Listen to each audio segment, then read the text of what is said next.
Mo. My good buddy Paris Butler, actually from Penn Medicine. Hey, Mo. Hey, Hey, Mo, the doctor is in.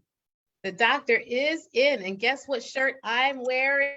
I got my Yay. Look at your Magic shirt. Touch t-shirt from the weekend. Yeah, I actually was gonna wear mine, Super but excited and I put mine in the washing machine today. I'm so mad. Like I was gonna wear it. plenty of opportunities because I think you're still on cloud nine. We're all floating on cloud nine. We've been doing this for a year.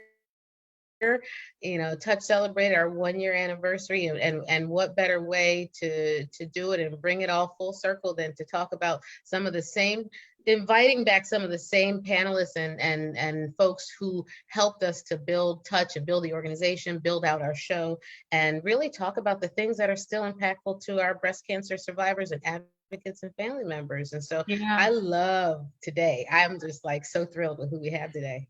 I know we have a great show today, and they're like our long lasting partners. So I think the actually, it's starting to storm at my house. The first place I ever spoke as an advocate was at the Living Beyond Breast Cancer Conference. And Emily and I looked it up today. It was in 2014, Jean. So we have Jean Sachs, who is the CEO of Living Beyond Breast Cancer. And they have been like in this space for so many years doing the good work and really kind of dealing with all the issues. And we have our breastie, my lovey breastie, TNBC breastie, Tia Tomlin, who second got married and didn't tell anyone until after the fact. And I love her. I'm so happy for her. Yes. But we're so glad to have you guys here to talk about, how you guys are showing up for Black women and putting some energy around these conversations that are so important to our community. And we love you for that. So, this is you guys' show. Talk About Knowledge is Power. They have a great program coming up. We did it last year and it's even bigger and better this year. And Dr. Mo's involved in it. And we love you guys for being here. So go for it. Who wants to talk first? Let me do a quick introduction and Okay, just say this about LBBC. One of the things that I love about this organization is that they're always pushing the envelope in terms of the content that they're bringing. I remember back in, I want to say 2018, you guys invited me to give a talk on sex and intimacy, right? And it was the most in-depth conversation that most of those people in that audience had ever had. And they felt seen, and you brought it, and you brought samples, and you brought props. And I mean, it was just always kind of pushing forward to make sure that the information isn't stale, it's not static, it's not the same things that we know, but how can we help people really live a better life? And I watched the participants connect with each other, and they became breasties for life as a result of that. Some people it was their first conference, some people it was like their third or fourth or fifth conference. And it was so nice to see an organization that put that much energy and effort and thoughtfulness into the life of a breast cancer patient. And so, Jean, when I think of LBBC, that's what I think of. And I think of you in that way. And Tia, when I think of, of my style, right? My style matters. Mm-hmm. Are you there? Yep. And when I think of the organization and the work that you're doing down in Atlanta, cancer is huge. And so I just wanted to say that I love you guys and I applaud the work that you're doing, because you continue to try to just help people live a better and a healthier life and address those areas that even the doctors are afraid to go, And so it's just a wonderful thing. But knowledge is power, right? So let's talk about it. So yeah. One more quick thing. That's where we met. That's where you and I met. So not only is all this other good stuff coming on, but you guys convene these meetings where people get together and God brings us together with the people we're supposed to be with. So that's how we met. It's true. I know. I feel like we're matchmakers. This was one of our more successful matches. And then, we can't even get Dr. Mo. It's so hard, Ricky, you guys are just so amazing. And I just want to first, and I'm going to let Tia really dive into the program, but first to just really congratulate you in this last year and your celebration. And the fact that you've been doing this every week for an entire year is just an incredible commitment. And I've watched a lot of the shows, and you're bringing so many important issues to the fore. And Ricky, it's funny that you brought up 2014, because we're actually honoring Sheila McGlown and Bobby Albany at our gala this year. And both of them, I was just looking at the video we're doing, talked about the conferences in 2014. So we must have had like a real rock star group that all got together that year. Yeah, that was the first time I'd ever been around other TNBC patients. And I was in this room with 75 women, blown away by having other women who had what I had at your conference. That's crazy. Well, I just look forward to the day when we can be in person again. Right. So we're going to do that. But Tia is Yeah. working hard every day on putting this program together. So she can give you the details. Yes, yes. So thank you so much, Jean. And again, congratulations, Ricky. So a little bit about Knowledge is Power. You know, last year, well, I'll start with Jamil Rivers. She actually approached LBBC and said, hey, we really need to do something with a focus on Black women and breast cancer. And so she had this concept of doing a symposium to bring more awareness to for breast cancer in Black women. And so last year, LBBC got a board together of Black women. Majority of them are breast cancer survivors. Dr. Mo, Ricky, both of them are a part of the board. And we said, you know, what does this look like? You know, we want to have this symposium. What does it look like? And so Knowledge is Power was birthed out of that. And last year, it was all about really understanding Black breast cancer. You know, we hear the term Black breast cancer, but what does that really mean? You know, why is it something that's, you know, called out? And so it's really to focus on the impact of breast cancer on Black women. It's different. And we know that it's different. And so that's really what the focus was last year, is to really give Black women and men some of the basics of just really understanding their diagnosis and some of the biases they may address when they actually are going through treatment, and then give them tools on how they can actually address it. So that's kind of what we did last year. We had some amazing doctors. You know, our roster was really deep. We had the 3 Black docs, you know, Dr. Wingfield and Dr. Zanetta Lamar, Tiffany Avery. They were actually on the show last year. And of course, you know, all of that information is still accessible. But we decided to continue this because we saw such a great need and we had a great response for it. And so this year we've been planning for Knowledge is Power. I guess I'm going to call it part 2 and on, because this is something that really needs to be continued. But the advisory board, they decided, you know, we want to keep going with this. And so this year, the focus is not only last year, we talked about helping people to understand the basics of Black breast cancer, but this year we want to dig a little bit deeper. And we're going to have 3 sessions. The first session is all about the patient's voice. You know, we really want to hear voices of Black women that have battled this disease and are still living and thriving beyond this disease. And so we have a panel of survivors that's going to be sharing their stories. Some will be early stage, some will be metastatic breast cancer thrivers. And Dr. Mo, she's going to be our moderator for this particular session. And that session is going to be in October 28th.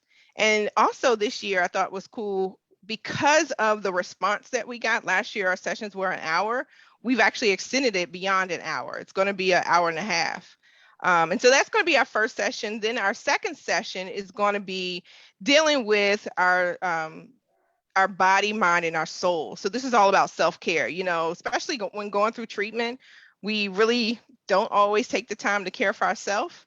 And so we really want to highlight that. So we actually have Dr. Jackie Thompson Dodd, who's going to be talking to us. Yes. So we're excited about that. And we also have Dr. Chilcote. She is a naturopathic physician that's going to be talking about our well-being. So happy to have them on board. And then our third session, we actually have Dr. Julia Stevenson. She is a plastic surgeon, and she's going to be talking about loving the skin you're in. We want to focus on breast reconstruction and then also body image, really loving our body image, body positivity.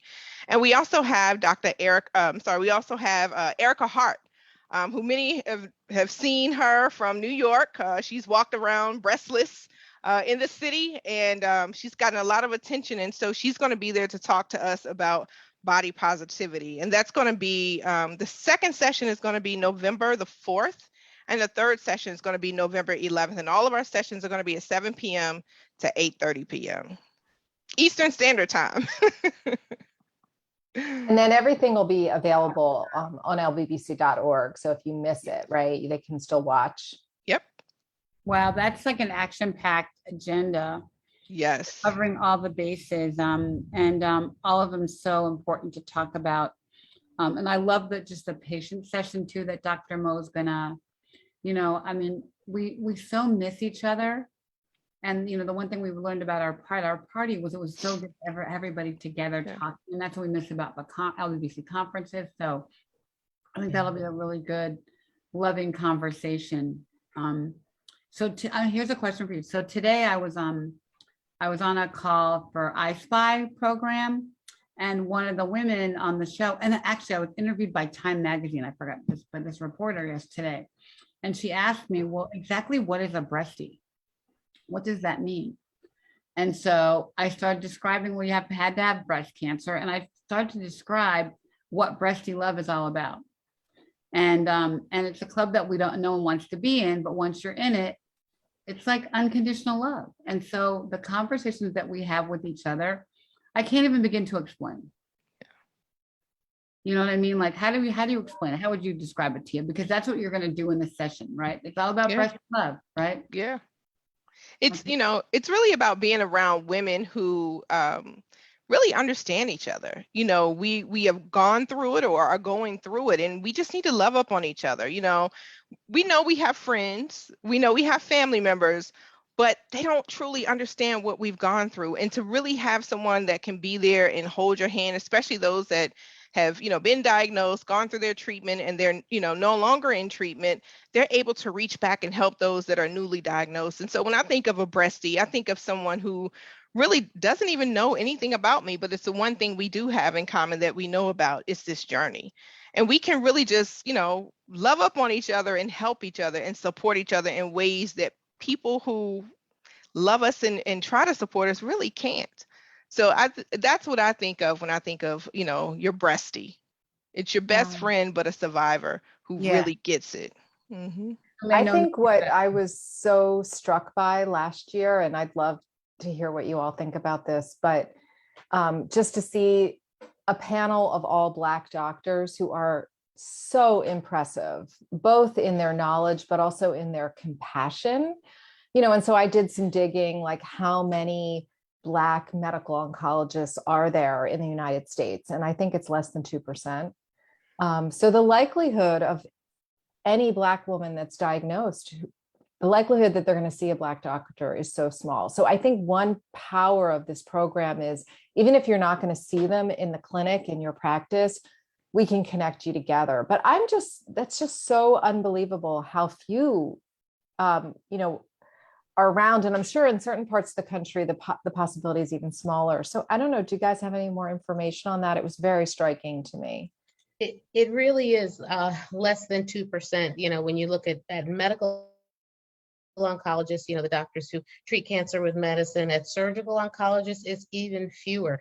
Black surgeons make up less than 2% of the surgical workforce. Female Black surgeons make up even less than that. And so, there are these desert areas, and some metropolitan areas, you may find a couple. I was talking to Dr. Regina Hampton, and she said in Prince George's County, there are 2. In Philadelphia and in Pennsylvania, there was 1, and now we have another at Penn Medicine as far as breast surgeons, Black breast cancer surgeons. There's a new chair at Penn Medicine, and I think we're going to have her on the show hopefully, but she's chief of breast. And for the whole state of Pennsylvania, though, 11 million people. And so One of the great things that has come out of COVID is that we're able to connect with patients more fully, even remotely, right? So we can teleconference now, we can do consults wherever people are. Like I've seen patients from California and Florida and Texas, and it sort of help guide them along their treatment course. Even if they can't make it to Pennsylvania for surgery, we can go over their care and their care plan. And so COVID has sort of helped that along. But you're right, Ricky, in that the conference, especially LBBC, has always been a place to bring folks together. And, we don't talk about our family history. We don't talk about our diagnoses. We don't like to bring up a whole lot of things. And so that tends to make us think that our narratives don't have power. But when you see these conferences and you see these women on stage going through the same things you're going through, having had the same conversations, the same pain, the same treatment, the same hopes, the same frustrations, it really does show people that their narrative and that their story is powerful. And I think it empowers people to share their stories and get those conversations happening that need to happen. Ricky, you always call it kitchen table talk.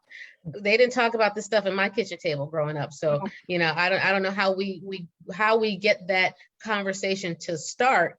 But these types of conferences, and especially Knowledge is Power, is a great place to start. So I would encourage people to even watch it together and do watch parties and start having these conversations. I think that's going to be my push, is to start doing some watch parties so that we can all dialogue about it together and type in at the same time, because this is how we move forward. Yeah, I That's love that, really because good I'm sure, idea. Ricky, you remember at our conferences and probably other conferences, women would gather in the restroom and like lift up their shirts and say, this is what my breast reconstruction looks like. And that kind of connection and intimacy is just so hard to replicate. But I love the idea of watch parties or gather your family together, like, listen to this, let's listen together. That's a great idea. So, we have our HBCU interns. So we've had like 10 so far this year, and they are these amazing young women. They're all like pre-med, pre-health careers, pre-nursing. And so our next crew starts next Wednesday. And so we'll make that one of their projects, is to do a watch party on their campus of the shows. Yeah, so we'll do that, because we're always looking, they're always looking for stuff to do and ways to learn, because I want people to know about breast cancer, young women, before they even think about having to think about it. I want young women to know about it. I want to put on the kitchen table. I want them to ask their moms, did you get your mammogram? And so that's what our interns are learning and doing. And so this is a great learning opportunity for them. So we will do that. We'll make that one of their projects. I love that. And do a watch party on your campus. We'll buy the popcorn and have them kind of report back on what they learned on, and then, they'll be on the show in December. Yeah, we'll send them gifts too. We'll send them a package. We got a lot of stuff in our office. We'll send it out. That's a good thing for them to connect, because they could start conversations, and it's another way for them to learn. We're always trying to find, okay, what kind of resources can we provide for them so they can talk about it with their families. Sure. And I think even our individual Facebook groups and our organizations that all have chat rooms and things, like organizing all of the groups to sort of do watch parties and chime in, ask questions in real time, that sort of thing would be great. I got a question for you, Jean and Tia, about last year. What was some of the feedback that you got from the participants? And so one question is about feedback, and the next question is like actionable things. What did people find that they were able to do differently, or have you gotten any feedback about how the conference and the information has begun to maybe change some people's perceptions or behaviors? Gina, you gonna respond, or you want me to respond? You can go. You go. Okay. I can chime in after you. Yeah, I think the response was being that we had we had advocates that also participated, and we had some white women and non-Black women that participated. And I think Gina, I'm laughing at your dog that just walked in. So I think with other people attending, I think it was an eye-opener for them, really learning how to advocate for Black women. I think the other thing was a lot of the information that was presented was an eye-opener for even those that are going through the journey. And so they were, some people may have been experiencing some of those biases and they weren't even aware, because, when we think about, let's say, racism, it's not in your face all the time. And you don't always, something's wrong, but you can't always put your finger on it. And so I think the information that was shared, especially the information that came from the 3 doctors, I think that was powerful. And the feedback that we got was like, we need more. Hence the reason why we're going an hour and a half this year. So, I mean, that alone says a lot, that we were able to move it to an hour and a half to give people what they really need. Yeah, I think there was also a lot of appreciation for the doctors that we brought forward, kind of what I said before, like how amazing it was to actually hear from a Black doctor. There were so many amazing clips. I mean, I just remember Dr. Zamar, I'm sorry, I'm going to mess up her name, Dr. Zanetta Lamar, just Yeah. both her spiritual comments that tied back to, very clinical medical information. So I know there was a lot on the evaluation on just like the appreciation for the opportunity to talk to these doctors, ask their questions, but also remember, Tia, how active those chats were. So during the program, you can be chatting and just so many comments going back and forth and support and emails being shared and text, cell phones. So I was like, wow, these people are connecting, even though they're not, in the same room. And we encourage that. We encourage people to, be kind of connecting throughout the process. So I think having that hour, that extra half an hour will make a really big difference. Yeah, because last year we had so many questions, we weren't able to answer all of the questions because we ran out of time. I mean, it was so many questions that came through. It moves really quickly. It definitely does. It Especially does. when you have, a group of experts and people who all want to explain everything, and you got to really pare it down. So I think that's a great idea, giving a little bit more time, because as people ask questions, more questions beget more questions.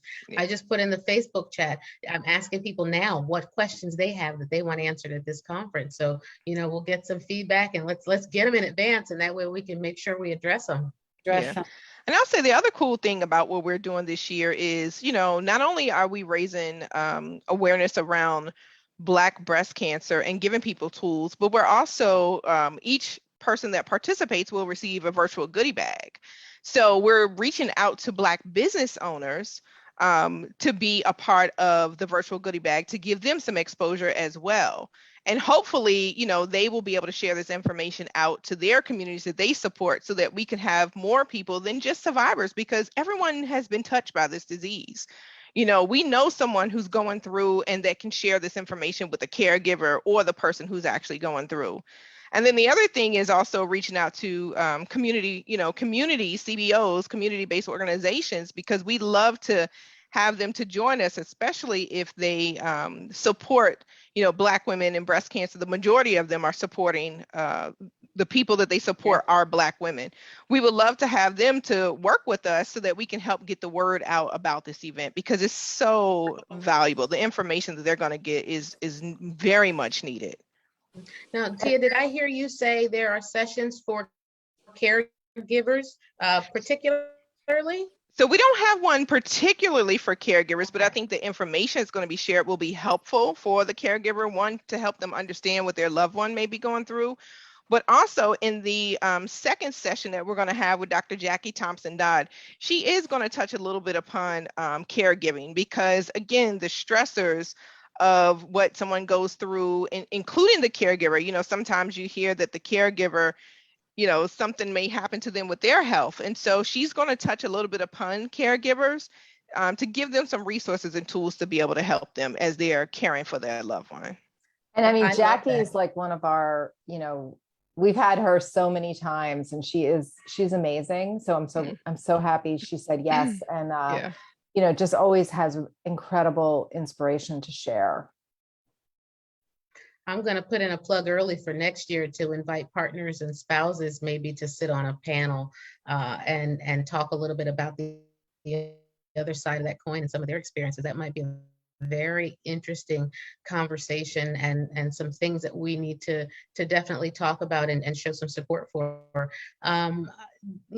Jean, one of the things I think is great about the conference is that you have partnered with all of the different organizations, right? So you're partnering with Tia's organization, you're partnering with Ricky's organization, you're partnering with Jamil and Chrysalis, and and I guess I would love to hear from your perspective some of your thoughts on why that matters and why that's important. If people are watching who have organizations and have resources, the inclusivity, I guess, talking about it versus just, signing an inclusion pledge, but you're doing it. And how does that benefit your organization? How does that benefit patients? And tell me about the good that's come of it, Yeah, I mean, I love this model, that really my staff, I give them 100% the credit, but we put together this council. It's all Black women, either impacted by breast cancer or working in the oncology field, and partnering with these amazing organizations who we all know so well. Like, none of these are strangers to us. We've been working together for years. And we said, you figure out the program, you pick the topics. Hiring Tia, she's been just a perfect partner for this. And the benefit of Living Beyond Breast Cancer is we know how to do this, right? We have the platform. We've got 30 years of helping women and families impacted by breast cancer. And so we can amplify that. But we wanted to really let this community, give us the content and help drive the program. And I love that model. Because we're working hard at DE&I at Living Beyond Breast Cancer, but it takes a long time to make that kind of change. And I think we can't wait. So I want us to be bringing in all our advocates, all our friends, to keep moving. And, with like Tia was one of our young advocates. We've done such a great job over the last almost 10 years for both our Hear My Voice volunteers, all metastatic, and our young advocates. We have specific goals around diversity as well as geography and, socioeconomics. So we've got this really diverse pool of people. So for me, it's great. I'm like, we'll help you raise the money, but you figure it out, and let's just put together the best program we can. And as Ricky knows, we always collaborate. We've been doing stuff with Triple Negative Breast Cancer Foundation, and we just think it makes us stronger. And we always like to partner with like-minded people, right? Always makes it easier. So yeah, I'm very proud of that. Yeah. I had a power outage. I saw last event. Oh no! But I'm glad everything stayed on up like that. You've got a generator. No, I have an iPad. Wow. I love my iPad Pro. I should be a salesperson for iPad. It's like the best thing ever. It always comes through. But no, I heard what you said about collaboration, and that. Ooh, I think we might lose her again. So Tia, same question for you. We'll see if Ricky comes back in. But talk about the importance of true inclusivity to your organization and to our community, and really helping folks to understand where are the true allies, and how to best utilize these resources, and why we should be in support. Yeah, well, I think it's important, because breast cancer impacts everybody. It's not just one race. It's not, one gender, Right. LGBT and, men. It impacts everybody. Yeah. And so to be able to have inclusivity is so critical and so important, because there's so many people that need help. And when we look at the Black community in particular, we know the mortality rate is extremely high. Living in Atlanta is even higher. As a matter of fact, the mortality rate here is 45%, which is just striking. And so, having inclusivity, having, diversity, it's just important. We have to have it, because if we want to solve this problem, if we are able to solve the problem at its very, the ones that are the more vulnerable, the ones that are impacted by this greatly, if we're able to solve that, then I feel like, this is my personal opinion, then we solve the problems of everybody. And, and it takes a village. It takes everyone to come together to do this. LBBC can't do it alone. I can't do it alone. And so Touch can't do it alone. Like, we cannot do this alone. So we have to have all of the right people to just come together to really, really make a difference, and elevate our voices. To make sure that we're visible when it comes to clinical trials, make sure that there's visibility when it comes to just the education, make sure that there's even more visibility to the younger generation that's considering to become doctors, right? Like you said, there's only 2% of Black surgeons that's out there. Well, we need to start elevating our messaging even more to see why is that a problem, and how can we start to get more and more of the young folks who's in med school to make, or pre-med, to start making those decisions, because, it's going to be a while before this disease go away, right? But at least we know that it's getting better in terms of, from the technology has changed and the drugs that's coming out. So I think, having all of us to be a part of this. We need those allies. We need people at the table who, are privileged to be able to speak on our behalf and open those doors, bust the doors open for us to come in and allow our voices to be heard and call them to take action. So and make the table larger, pull up a seat at the table, right? Yeah. That's really where it is. You've given me an idea though, and I got to say it now, otherwise I'll forget it.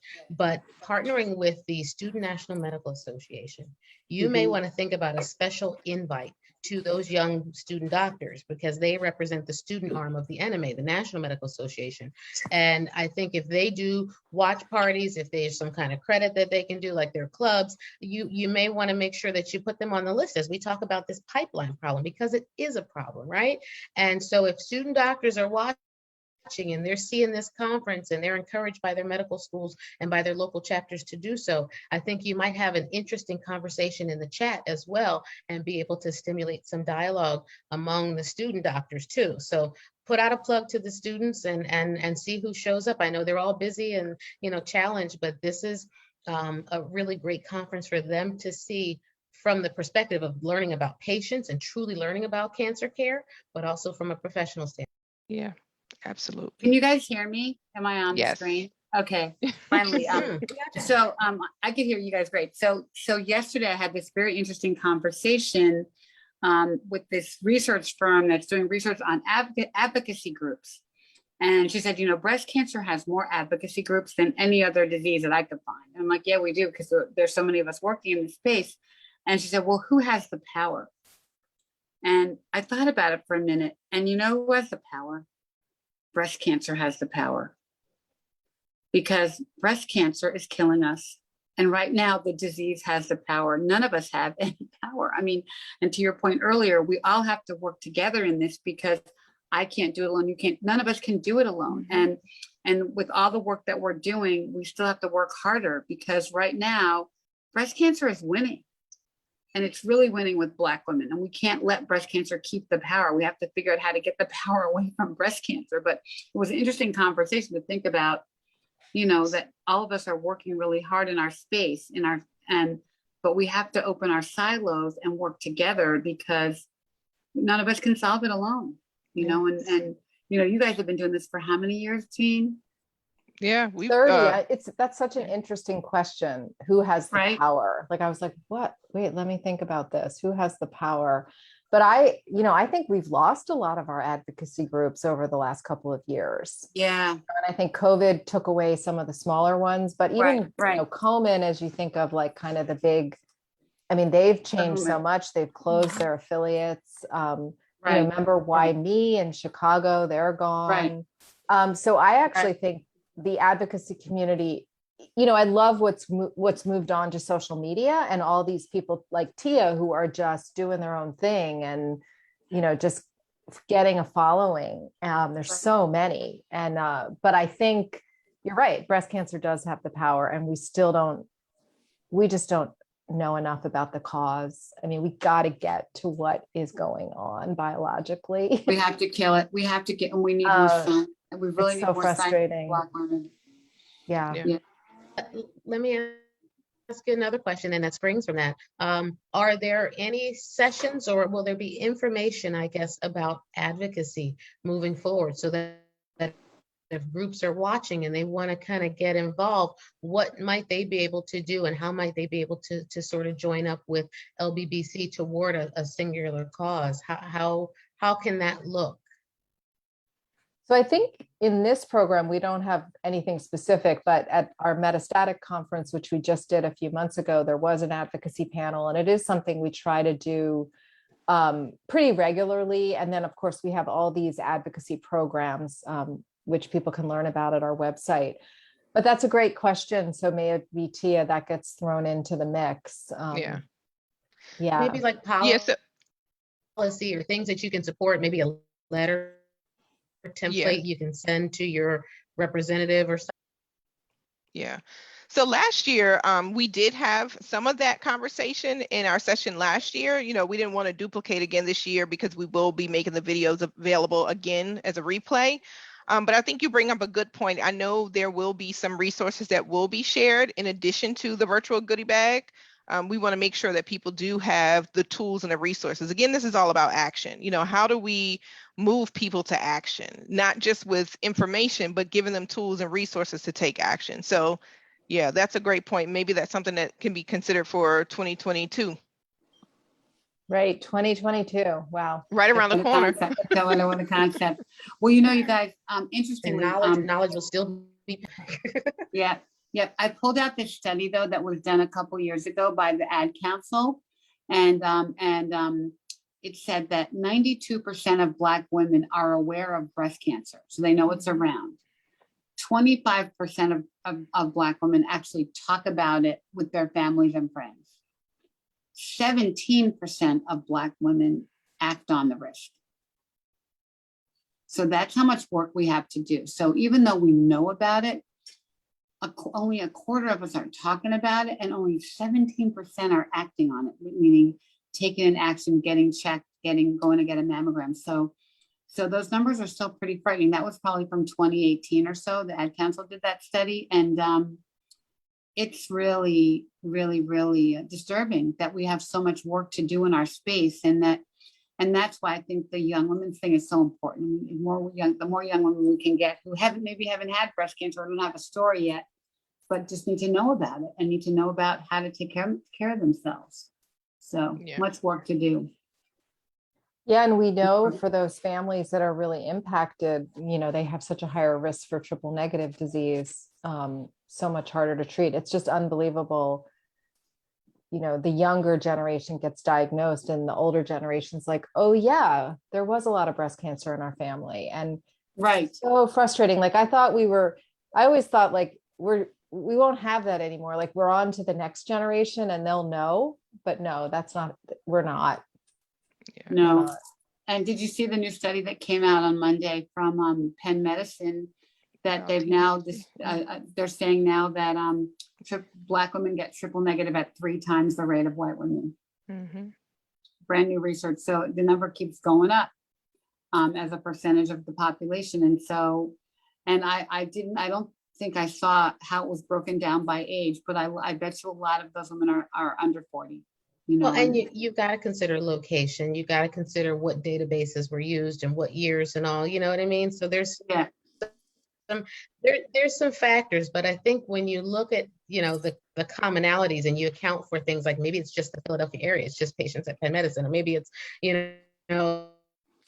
there's still the commonalities of later stage diagnosis, of obesity being a factor, of the types of imaging and whether or not the imaging is appropriate, and breast density continues to come up as a concern and as an independent risk factor for breast cancer for women. So I think there's some things that we have to talk about and educate around, especially regarding things like breast density and making sure that we're getting the right screening. But there has to be consensus on what the right screening is. There's still not consensus among all the doctors. And so that's a tricky one, right, Jean? Because you could ask 5 doctors, what's the best screening for this patient? And you might get 5 different answers even. And so making sure that all the societies are on the same page and whose guidelines are we following? And, that's an area I think that that advocacy groups can take back to the medical societies too, and push back a little bit and challenge, whether it's ACS or US Preventive Task Force or, whoever, like what should we be doing for these patients who have these characteristics, because it's still so unclear. And I think that US Preventive Task Force and ACS kind of did a disservice a few years ago when they changed those guidelines in 2015. And I believe they're going to reverse them.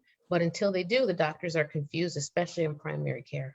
Yeah, very confused. And also, I think the term dense breasts, it's never been my favorite term because I think there's so much confusion, and there's a lot of people that think you can only have dense breasts if you're young. And it has nothing to do with like having firm breasts, right? Or it's what's inside. And so I think there's just so much confusion, and we've got to find a way to better explain that. And I agree with you so much. We need better screening technology. I mean, I don't know who's working on that, but we need better ways to really screen, especially younger women. We know we know we don't have the best tools right now. You do, and 40 is too old for Black women to get their first mammogram, their first screening. It's too old.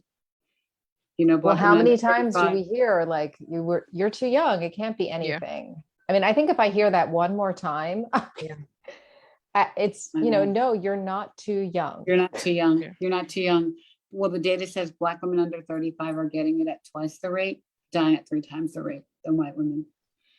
And so that's just, you know, wait until 40 is not acceptable. So Yeah. you got to know early. And even to Dr. Sorry. Mo's point, you know, when you talked about the guidelines being changed, you know, we're not hearing as much about self-breast exams and clinical exams. Mm-mm. And those things are critical. Those are that's so important. I mean, I was 38 when I found, you know, the lump in my breast, right? We know that it's not always a lump, but I've been doing self-breast exams since I was in the 7th grade. Now, granted, I didn't know what I was doing, but that's when I learned about it. You know, and it wasn't until I got older that I really learned about it. But a lot of women don't even know how to do a self-breast exam.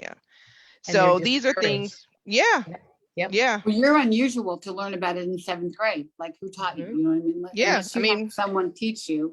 How yeah, would you do it? sex education class. Wasn't my mom, you know, I had an aunt that was actually diagnosed with breast cancer, and all we knew was that her auntie lost her breast. End of discussion. We didn't talk about it, you know. And so in the 7th grade, knowing what was going on with my aunt, I said, I better touch these babies because I didn't want to lose mine. And that was the thought process as a kid. And it wasn't until I got older that I really understood about self-breast exams and how to do them. And I've been doing them, like I said, since I was in the 7th grade. So Well, I think, you know, I mean, Dr. Mo, you can confirm this. I think, you know, clinical exams and breast self exams have sort of been discounted, right? yep, They really have. What they're saying now is self-breast awareness. right. So all this is societies except for U.S. Preventive Task Force, and I want to say ACS, although ACS is advocating now for self-breast awareness. Mhm. But you know, getting an exam by your doctor and doing your own monthly exam are sort of falling out of favor because of fear, and I find that to be unacceptable. I think that fear should not be the driving force to not do something. It's never a good reason not to do something, right? Fear of getting fear of getting unnecessary tests and unnecessary imaging, unnecessary biopsies. That's why you partner with your physician. But there's fear in the medical community because they don't know what normal breast exam feels like either. I didn't learn what a true breast exam was and how to do one until I did a fellowship in breast cancer surgery, and that's too late. And so I think that we got to start earlier educating physicians. Otherwise, they won't do them. The patients don't know what they feel. They won't do them. The societies are saying, well, we're just confusing people. We're making them afraid. We shouldn't do this. But Yeah. the statistics show that what we call interval breast cancers. So the breast cancers that happen in between your annual screening. So people who are getting their mammos year after year after year, when your breast cancer arises in between that, which is usually because you felt something, those breast cancers tend to be a bit more aggressive and we got to move quicker on them. And so somebody should be feeling these, you know, feeling our breasts and learning what normal feels like. And so the term self-breast awareness now is the umbrella for knowing your breast, whether it's premenopausal, whether it's before your cycle, during your menses, after your cycle. They're saying to know your normal. But if nobody tells you or teaches you what normal feels like, it can be a really scary place. Yeah.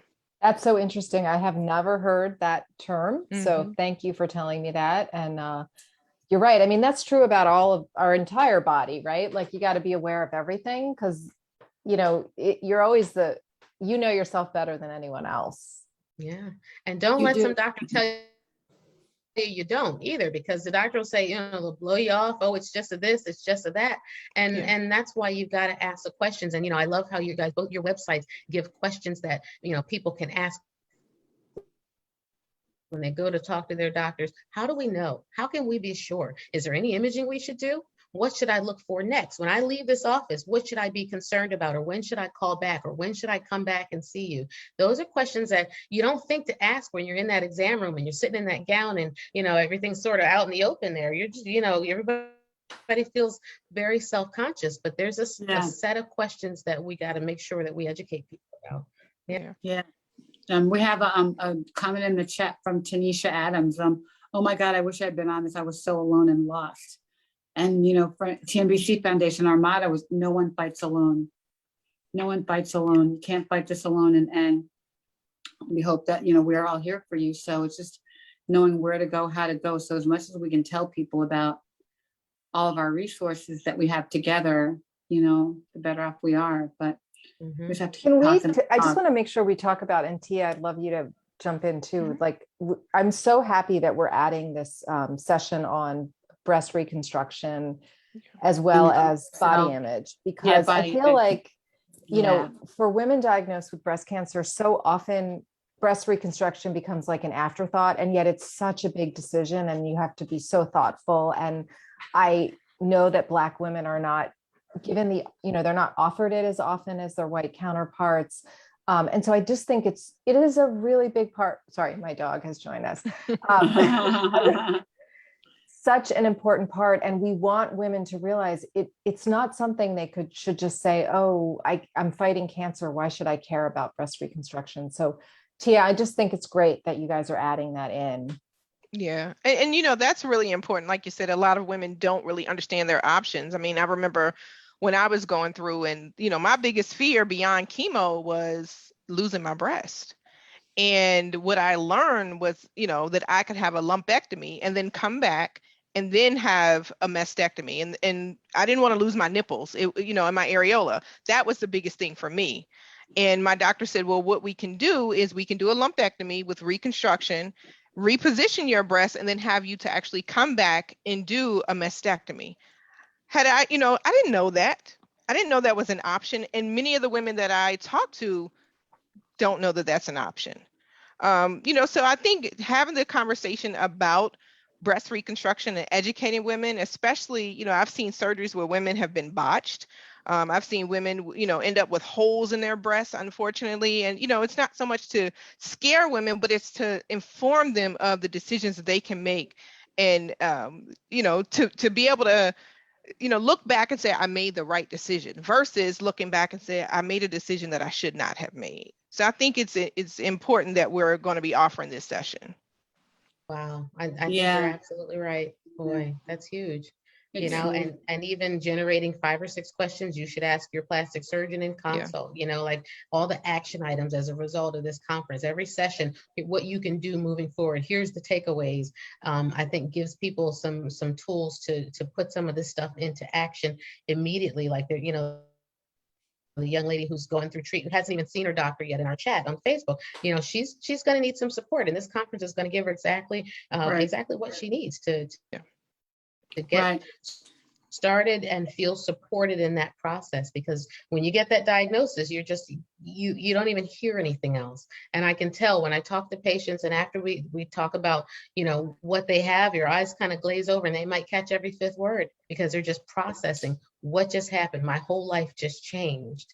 And it's really hard to wrap your mind around, all of your different options when you're staring down the barrel of cancer, so to speak. But there's some great resources for you as a result of this conference. So I'm super excited about it. Yeah, I think also you make a good point, when we talked about earlier, have a watch party, we tell everybody, don't go to the doctor alone. Well, watch this with somebody. Watch this with somebody who doesn't have cancer. Watch this with somebody in your family that's trying to understand what you're going through. Not that they can ever be a breastie, but watch it with someone. And I think it's awesome too that will be on your website, so they can refer back to it, or if somebody from their family has a question, they can say, oh, here's the answer.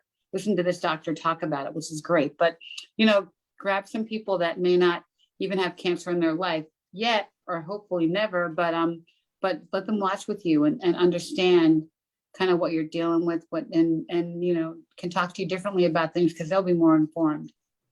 Yeah.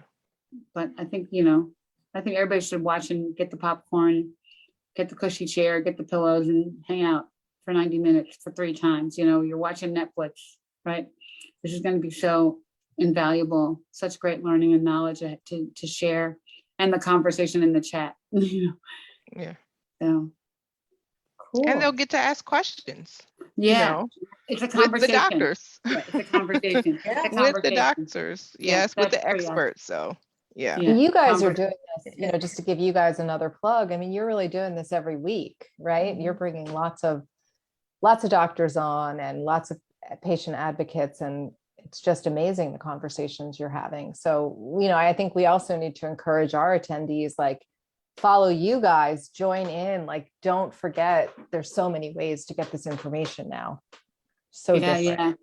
yeah, yeah. And you guys are gonna love Dr. Aisha. She was on our show a couple of weeks ago, and She's she awesome. is a awesome force to be reckoned with. She's a powerhouse in terms of just little things you can do to deal with this disease. Little things, even how you think about food, how you think about, how much water to drink, like just little tips that are you just sort of take for granted that everything about nutrition you don't, and know about even how to sleep differently. And so she's going to be a great value. Yeah, she's phenomenal. Super important, because we get questions all the time about complementary and alternative medicine, about nutrition being more in the forefront, and why is it always an afterthought? And it's going to address a lot of people's questions, and it's going to generate a lot more questions.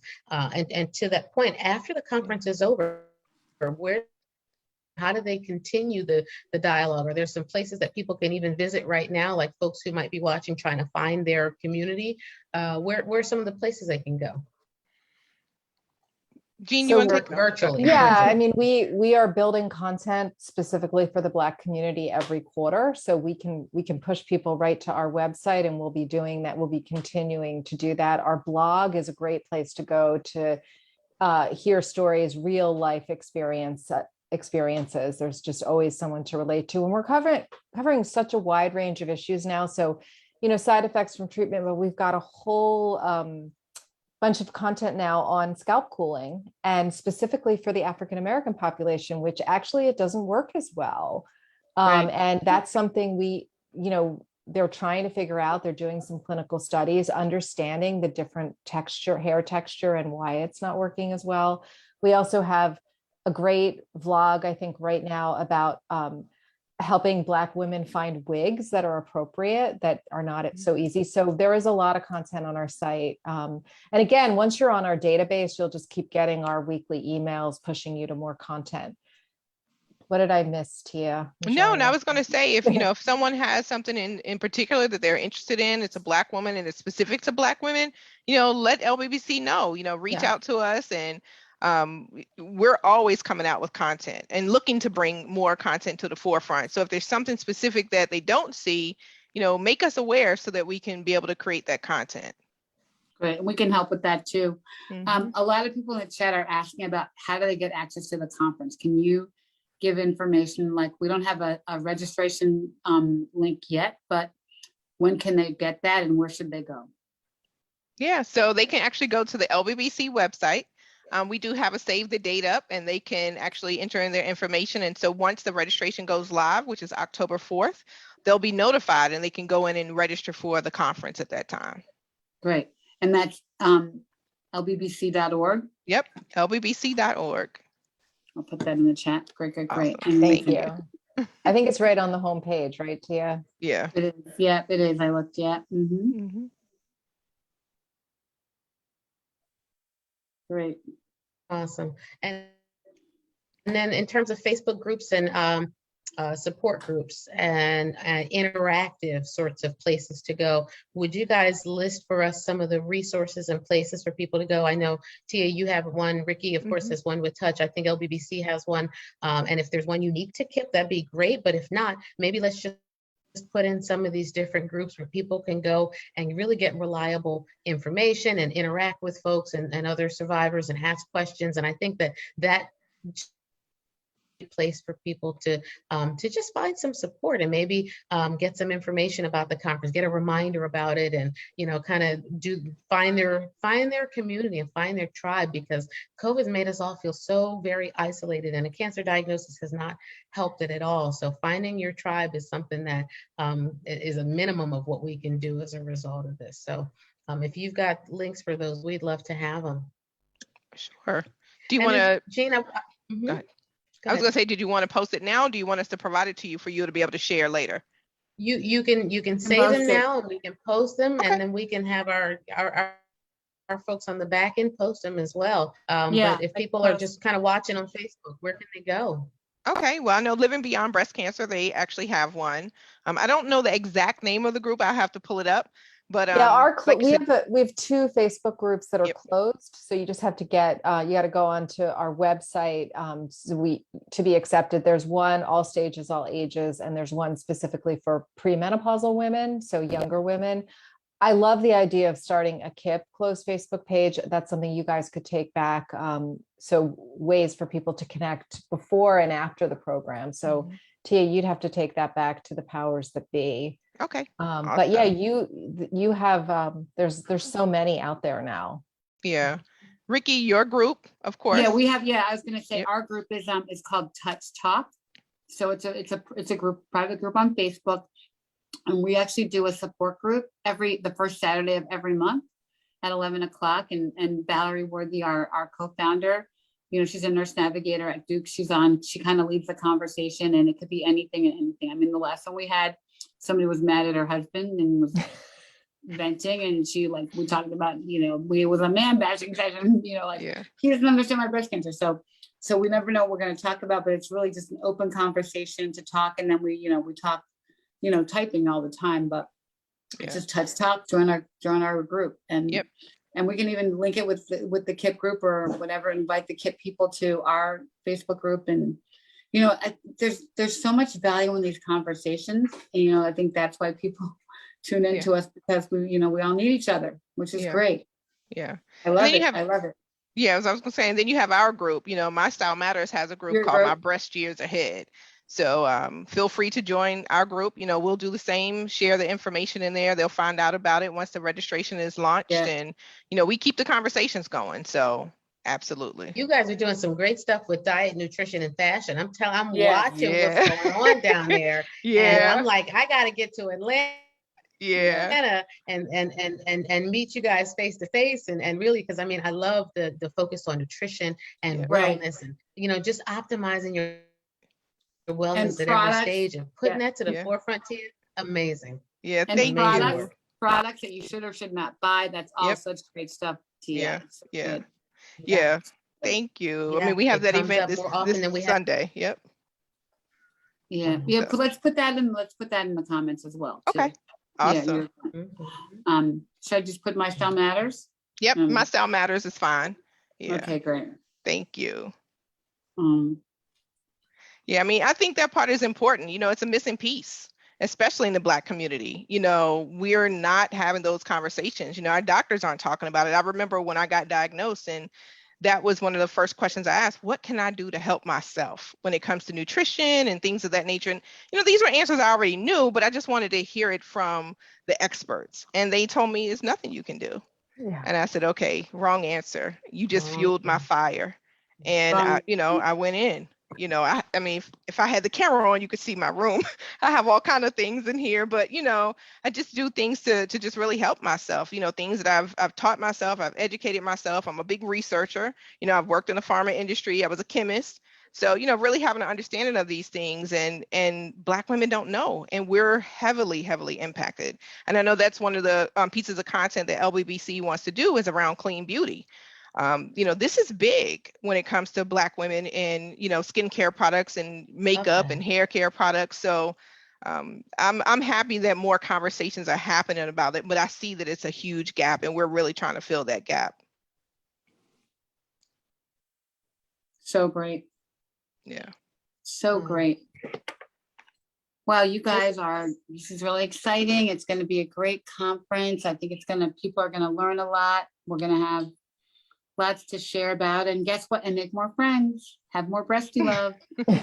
Yep. Never enough Absolutely breasty right. love, right? Yeah, and people are going to leave feeling empowered and fired up for the next one. We start thinking about what's not being talked about, what's not, get to the areas and get in the weeds, and really kind of make sure that we are providing 360 comprehensive support and information for people, because when a patient's staring down a diagnosis and talking about their surgery, it's so hard to talk about sex and intimacy and this and that and body image and all the things, right? And there's a time and there's a place to start building all that stuff back in, and building it up sometimes for the first time, and this conference really is that place.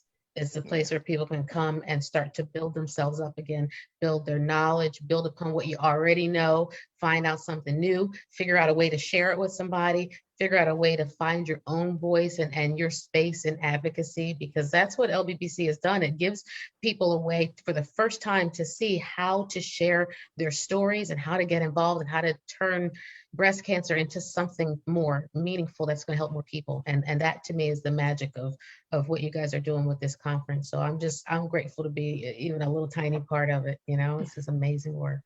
Yeah, we're so happy. We're so happy you guys are here. Well, we're so happy all of you are Yeah. helping and being Yeah. a part of it. Really, it takes everybody. It's a great committee. I haven't been to any of the meetings, but I'm sure you have some dynamic discussions. We do, and Tia cracks the whip, man. She's a master leader. She's a master leader. Keeps everybody Right on person task. for the job. She keeps It's everybody on perfect. task. Yeah, Thanks. she does. Thank you. She's got it together. In a and good like, way, well, in the best way. in the best way. Like, okay, Tia, what do you want? I got you. Like, what do you? That's right. Yeah. No one can say no to Gets her. it done. Yeah, she Thank gets it you. done. Hashtag GSD. There it is. So thank you guys for being It is. here. We look forward and as soon as you get the registration link, we'll post it on our page and Thank we you. already posted we shared your comment, your post on social media. We'll do the same thing and keep it up and get people involved and invite our community and let's Get these get more watch GSD. parties going and Yeah, let's and make it yeah. bigger and better, right? We Yeah, always yeah. like the great thing about a virtual program, like there is no limit, right? There's no limit. There's no limit. And we'll get our Right. interns involved and do some watch parties. Yeah. And Wow. Well, we hope this has been relatable and reliable and real. That's what we set out to do every single Wednesday night for almost a year and a half almost. My goodness. I know, right? Counting right now. Yeah. And it's been great because we get to bring forth the issues that are on people's minds and in their hearts and hopefully soon on their mouths and at their kitchen tables, including the Knowledge is Power Conference. Go to lbbc.org for the save the date. Is there a backslash for KIP or is it just found? I think as it's a right link? on the homepage. It's right on the homepage. Yep, it's right Perfect. there. If you are watching and Perfect. you're asking in the chat, where do I go? When is this conference? What should I do? lbbc.org. Right on the homepage. You're going to find the link for it. We want you to register. We will see you there. We will all be there. Bring your questions, bring your family, your friends, bring everybody. Bring, invite your Yeah. doctors even. Yeah, Invite bring your care- doctors and doctors, your caretakers, care team. Yeah. So yesterday was my 10th cancer anniversary, Mo, Wow. And so I'm know. actually celebrating by going to get my booster shot. So that's why I'm headed now to get my booster shot. So Really, right now? Fantastic. In yeah. the storm, in the middle of the storm. In the Yes. storm. With no power. You're, No pepper. I think we're getting the Well, storm only Ricky Well, tomorrow. folks, and there you have it. There you There you have have it. The There definition you of have it. GSD. Get stuff done. GSD. Get it Wow. done. We hope Love you guys. See you soon. you get Love stuff you too. done. Thank you Yeah. so much. Thank you so much for being here. And we'll see you soon on Zoom. On We'll Zoom. see you soon. Knowledge is All right. power. The Take care. doctor's Bye. in. The Bye. doctor's in. See you, Mo. Love you. Take care. Bye. Wait, Rusty love. Oh, Rusty love. Rusty love. Rusty love.